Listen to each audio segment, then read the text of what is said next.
Welcome back to samaartmedia. I hope that all are doing good. Here you are seeing few framed art what I paint inside. I am using only two sizes round brushes, that 14 and 6 for all these paintings, using one stroke techniques here for you. I am using black and white canvas paper, but you can use canvas board, canvas sheet and handmade canvas. Already I have shown the video and uploaded on my YouTube channel how to make handmade canvas at home in low budget for beginners practicing. I am using the easy techniques for this one stroke floral paintings. This for Mother's Day special. I hope you are going to try these paintings what I am showing for you. If you are not yet subscribe my channel, please subscribe so that my paintings are coming to reach you. These framed art I bought from shop for my artwork. These frames are I bought from shops for framing these artworks.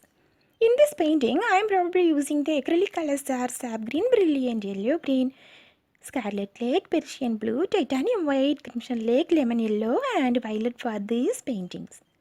But using round brushes sizes 14 and 6 for first 7 paintings, so you can easy to paint.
sharp brushes, short handle, two sizes for this flower making.